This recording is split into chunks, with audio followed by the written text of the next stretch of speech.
The storm had been howling for hours when the knock came.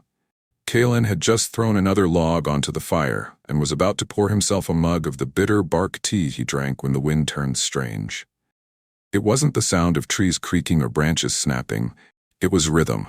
3 sharp taps against wood. Purposeful. Not the kind of noise the wind made when it was angry, but the kind made by someone trying not to fall apart. He rose slowly from the chair, rifle still on the hooks above the mantel, heart already tensing before his hand touched the door. No one came out here. Not this far into the Pine Ridge. Not unless they were desperate or lost or hunting something more dangerous than the dark. He reached for the handle with a steady hand, opened the door just wide enough to see through the swirling snow, and stopped breathing. There she stood, an alien woman, draped in a soaked shawl stitched with torn symbols, her skin pale gray-blue under the ice-laced hood.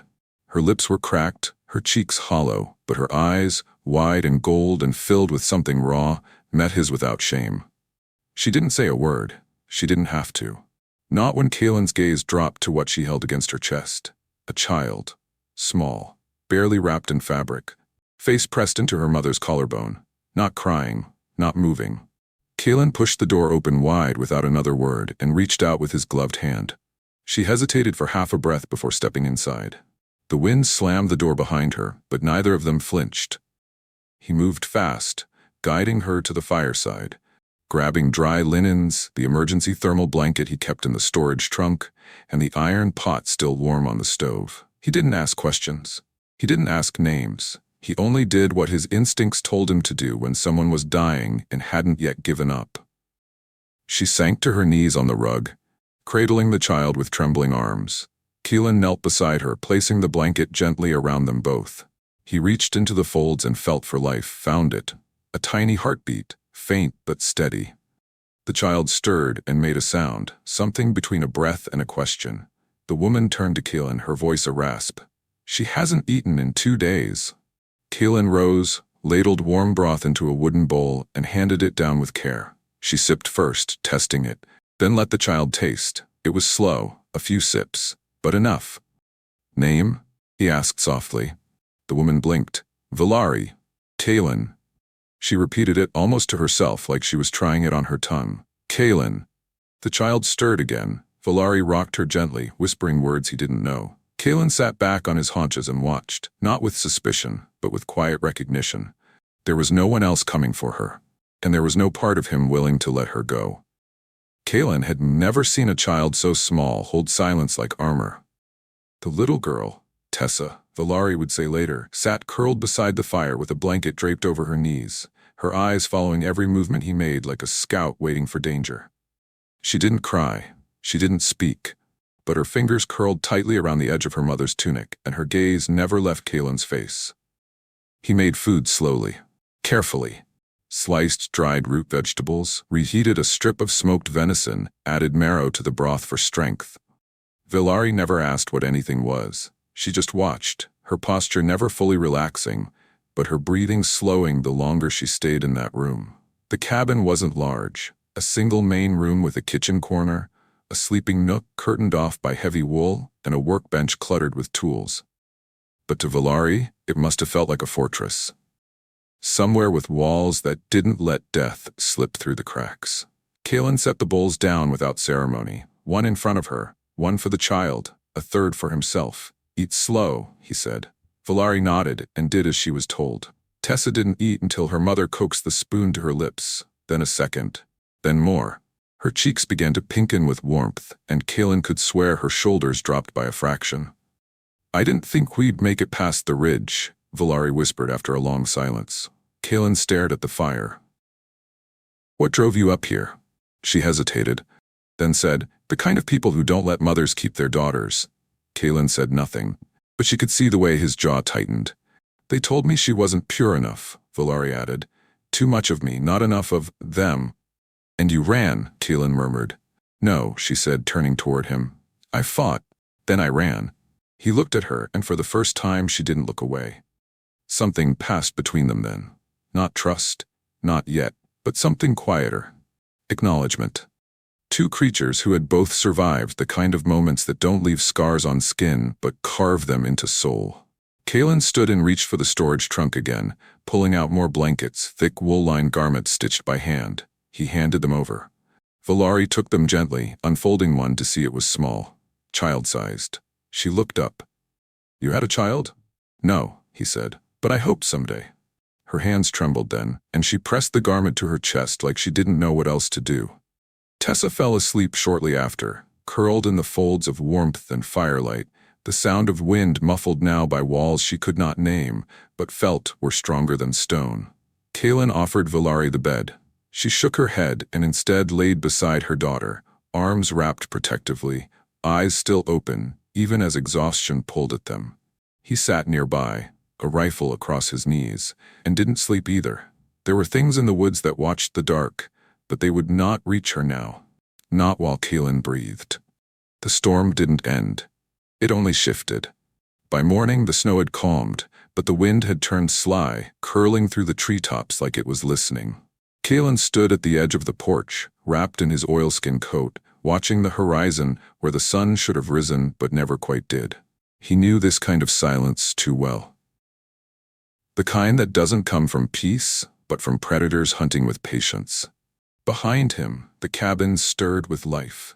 Ainari, he now knew her full name, though she still preferred to be called Valari, had woken first. She moved like someone trained to make no noise, someone who once lived in places where sound meant death. But Tessa was less cautious now.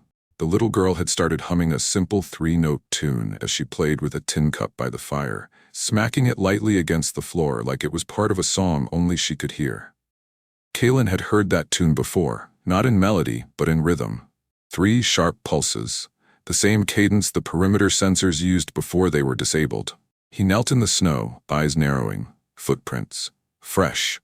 No boot treads. These were military-issue, self-adjusting grips, the kind only seen on off-world black market teams and field agents from the inner clusters. And they weren't just passing through. The pattern was too tight, the stride too careful. Whoever they were, they had scouted this land with discipline.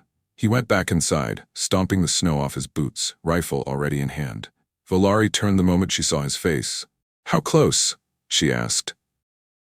"Too close. Maybe half a click. 1 scout, possibly more in waiting," she nodded, not panicking, just aware. "I can't keep her quiet all the time," she said, glancing toward Tessa, who was now peering up at both of them with wide, trusting eyes. "You shouldn't have to," Kalen said. He bent and pulled a floor panel from beneath the firewood bin, revealing a small trapdoor and the hidden emergency shelter below. Not large, just enough for a child and 1 adult. Air-sealed, shielded, an old remnant from before he gave up expecting war. Valari stared at it. "You built this?" "Before I knew what I was protecting," he said. She didn't respond. Just placed a hand on his shoulder and murmured, "Then let me help protect you too." That day passed in tense stillness. Kalen patrolled the outer ridgeline. Valari took watch from the attic hatch with his second scope.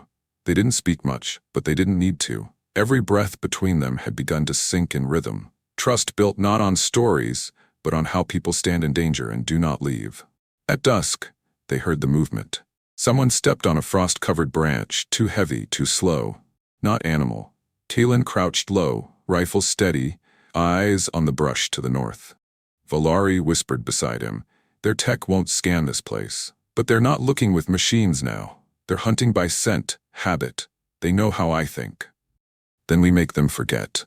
The first merc appeared out of the thickets just before dark. Kalen fired once, clean, controlled. The man fell with a muffled thump, dropped by a tranquilizer designed to keep bodies alive and silent. They dragged him away under cover of snow. No one spoke of it again. But they knew. This would not be the last. Not until someone sent a message back. And Kalen had just begun to write it. The day after the scout fell, the sky changed. What had been steel gray for weeks broke open into a rare swath of pale gold, and sunlight touched the frost-laced trees like forgiveness. Tessa ran outside before either of them could stop her, chasing her own breath as it fogged the air in front of her. She was laughing now, real laughter, her boots too big and her scarf trailing behind her like a comet. Valari stood on the porch watching her, arms folded, a strange expression on her face. Not fear, not caution, something closer to disbelief. She was born in a crepod, she said, woke up to a ceiling of lights and cold steel. She's never seen grass until now, never touched a tree, and she still believes in joy. Kaylin handed her a mug of heated cider, leaning against the porch railing. Kids are good at that. She shouldn't be, Villari murmured, but she is. They stood in silence for a moment, both watching the girl move like the woods belonged to her, a little wolf in borrowed boots. Then Villari looked at him, her voice lower. You don't ask questions. Why? Kaylin sipped his drink. Because the only thing I care about is who's in front of me now, not who they were when the world tried to break them. She smiled then, tired, crooked, beautiful. That's not a philosophy. That's a wound you carry quietly. He didn't deny it. He didn't have to. Some truths hang between people louder than words. Later that evening, after Tessa fell asleep in the bed wrapped in 3 blankets and holding a carved wooden bird Kaylin had whittled for her, Villari stepped out of the washroom with damp hair and a loose shirt she had tied at the waist with a belt of her own design. She crossed the room and sat beside him at the fire. I never said thank you, she said. You don't have to, he replied. I want to, she insisted. He looked at her, she looked at the flames, and then said, there are moments, rare ones, where survival stops being about escape and starts becoming about choice. Kaylin didn't speak, he just offered her his hand, and she took it. No tremble, no hesitation, no promise, just presence. And that was the first night she slept in peace, not beside her daughter, but beside him. Not as a guest, not as a burden, but as someone who'd finally found a place where she wasn't surviving. She was staying. 3 nights passed without another sign of the mercenaries. The snow had begun to melt in cautious patches, and the trees dropped water like they, too, were trying to forget what winter had buried. Villari rose with the dawn now. Not because she was afraid, but because habit still lived in her bones.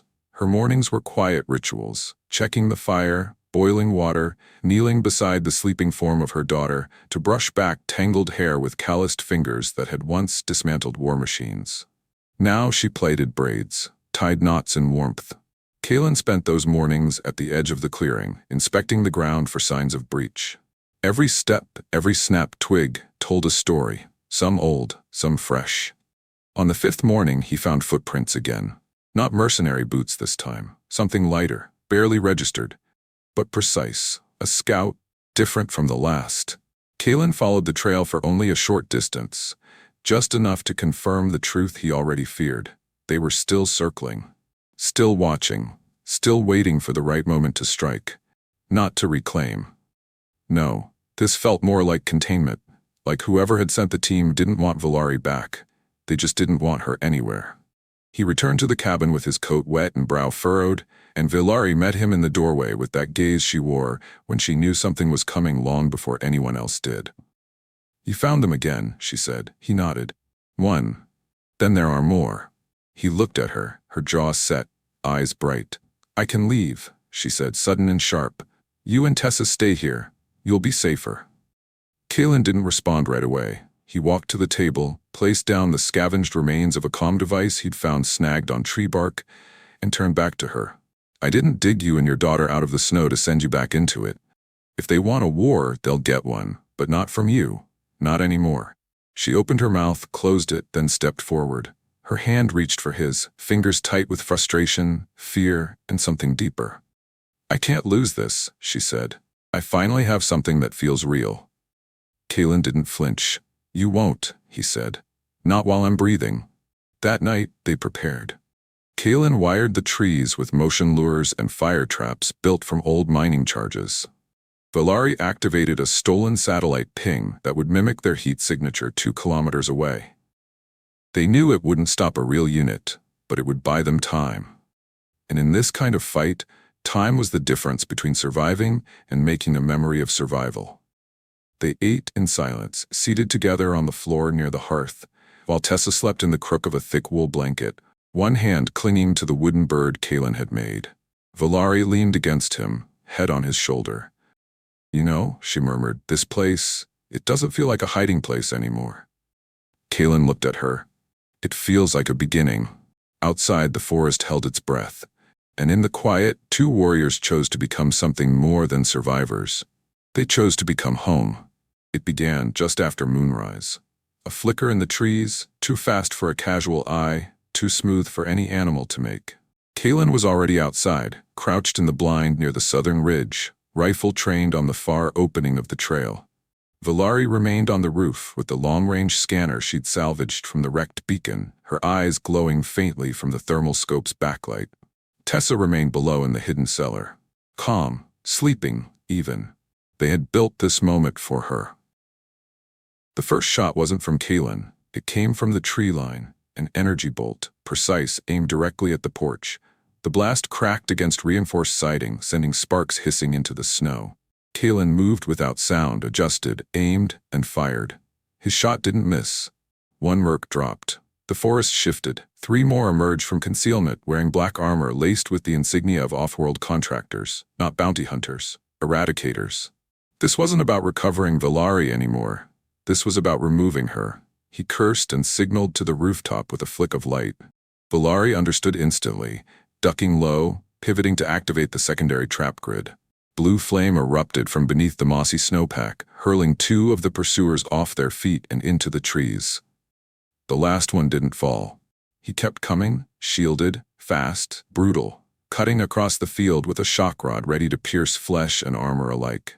Valari leapt from the roof like a hawk and met him before he reached the door. She moved with all the fury the galaxy had tried to extinguish. Her blade, Kaelin's old trench knife, reforged and edge-sharp, slashed into the man's side. He reeled, staggered, lunged. She ducked, spun, landed a strike to his leg, then his throat. The rod fell from his hand as he crumpled to the ground. She stood over him, breathing hard, blood across her sleeve, eyes burning like suns. Kaelin reached her, one hand on her arm, pulling her back gently. "It's over," he said. She shook her head. "No, it's only beginning." They spent the rest of the night collecting wreckage, dragging the bodies beyond the ridge to be burned, erasing traces with old guerrilla tactics Kaelin thought he'd forgotten. By dawn, the snow had swallowed the blood. The trees had stopped whispering. And silence returned, not the silence of fear, but of something won. They returned to the cabin as light spilled across the floorboards. Tessa was already awake, sitting on the steps with the wooden bird in her lap and a calm expression on her face. Valari scooped her up, kissed her forehead, and held her so tightly the child squeaked. Kaelin leaned against the wall, watching them both, his breath slow. Then Valari turned and walked to him, the girl still in her arms. "I used to believe there was no word in my language for a man who stays," she said softly. "No word for someone who protects without owning, who gives without keeping." She placed her palm against his chest. "But now I know one." She didn't say the word aloud. She didn't have to. She looked into his eyes, and in that silence he understood. It meant beloved, it meant fortress, it meant home. It had been 4 days since the firefight in the woods, and though the snow remained thick in the shadowed places, the sun no longer felt like an intruder.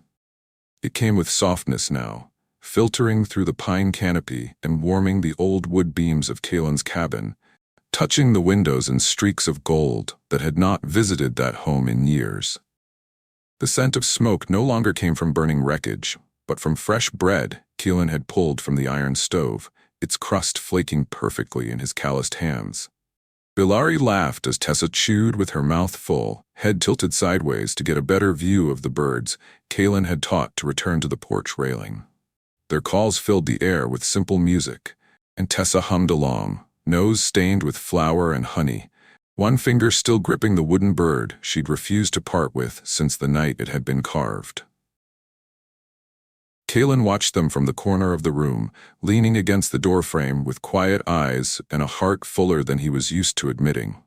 He couldn't remember the last time a house had felt this alive.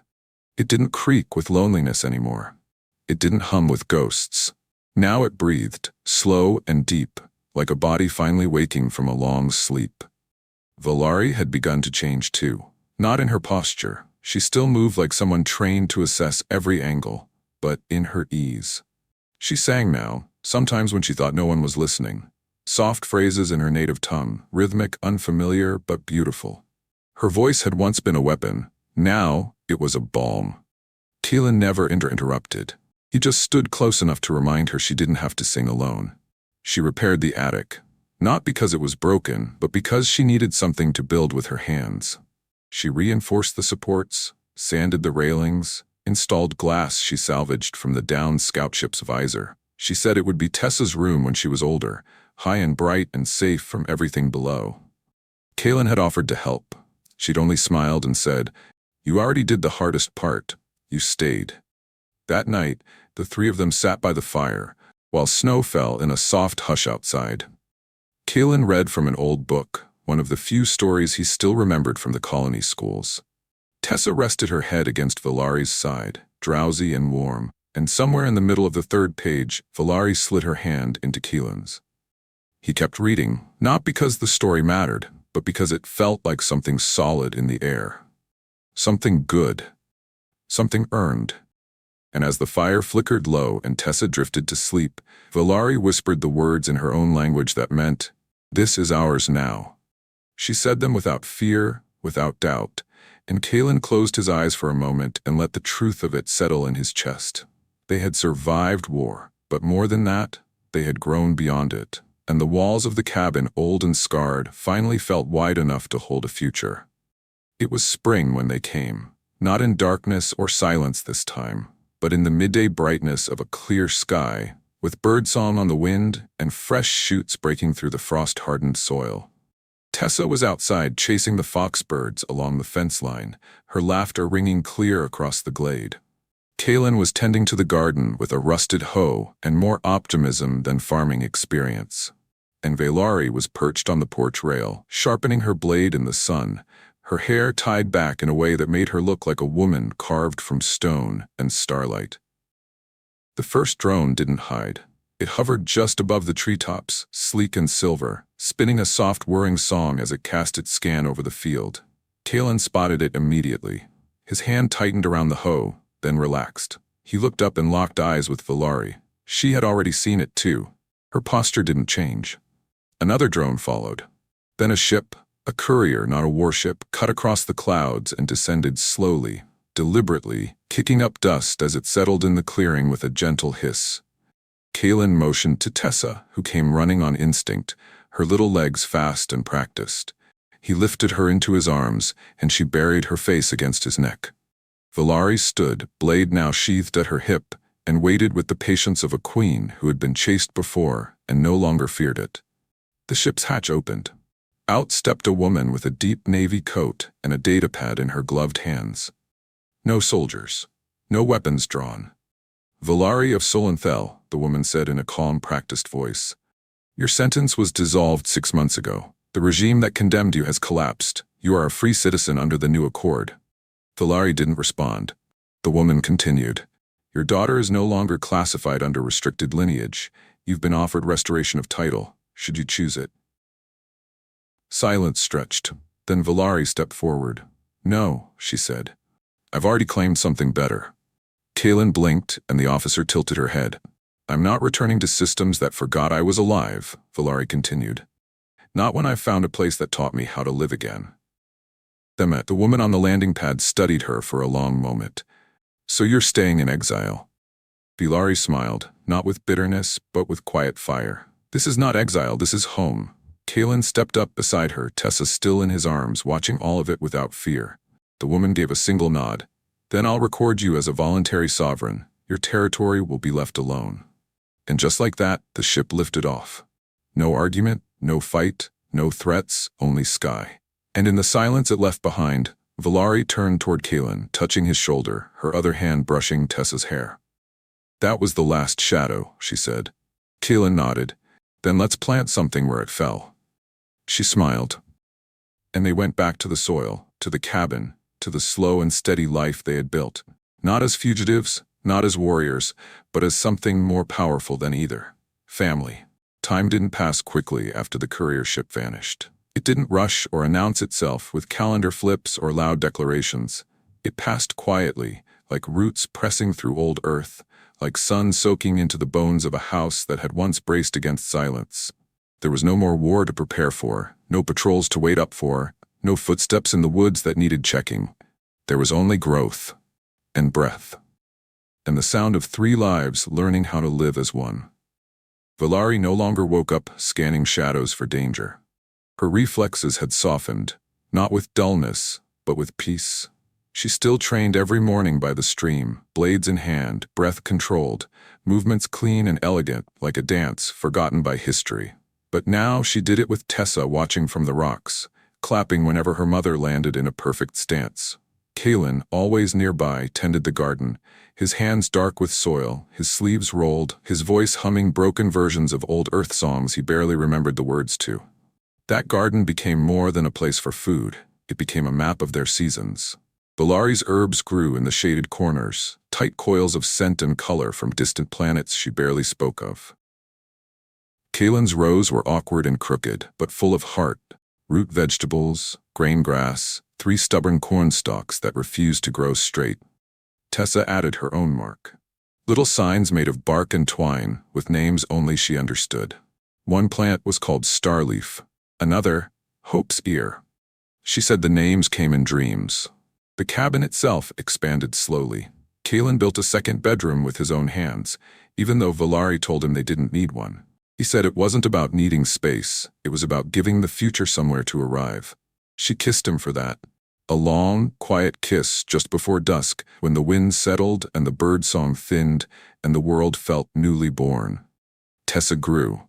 She stopped carrying the wooden bird everywhere. One day she set it on the windowsill beside the fire and said, "He's done flying now." She started writing letters to no one, long scrolls of stories she'd make up with names like Skydancer and Father Bear. She called Kalen that once. He didn't speak for 5 minutes after. There were visitors now. Traders who'd heard whispers of the off-grid healer who knew how to treat wounds no med pack could reach. Scavengers who brought her pieces of old machines she repurposed into tools, lights, even a new water purifier. One pilot came with a broken hand and left 2 days later weeping because someone had finally spoken his name like it mattered. They gave nothing away about their past. They didn't need to.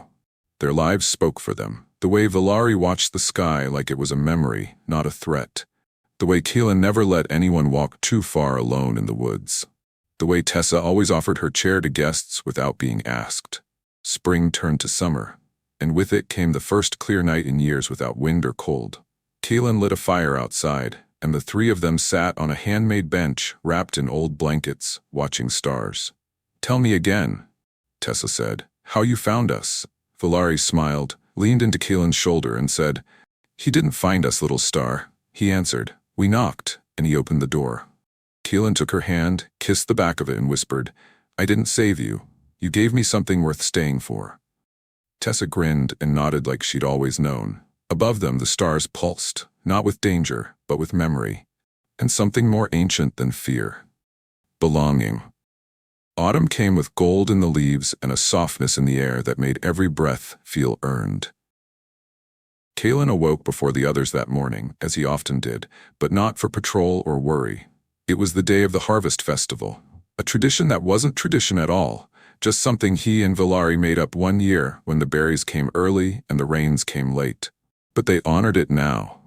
Every season, a day to gather, not just food, but memories.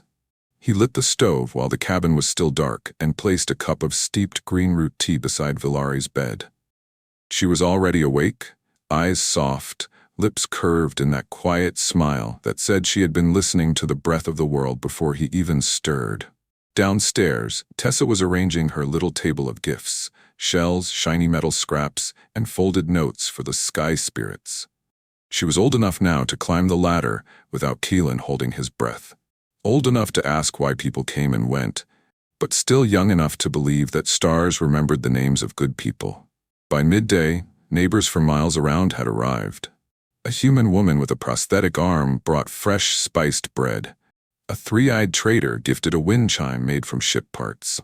A former mercenary, one of the few who'd once hunted Valari and lived, came and sat on the porch without speaking. He simply nodded. She nodded back.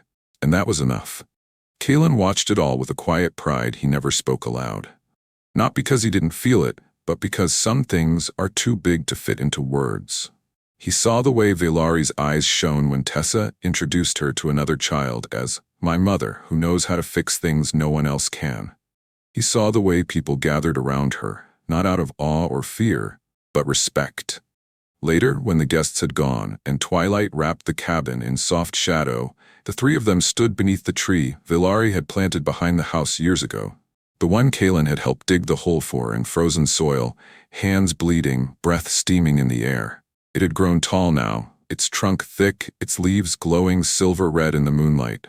Kaelin stepped forward and nailed something into its bark, a carved nameplate, not just his name, not just hers, but all three of theirs, burned into the wood in 3 languages: Earth script, Thessari symbols, and the childish scrawl of Tessa's own creation.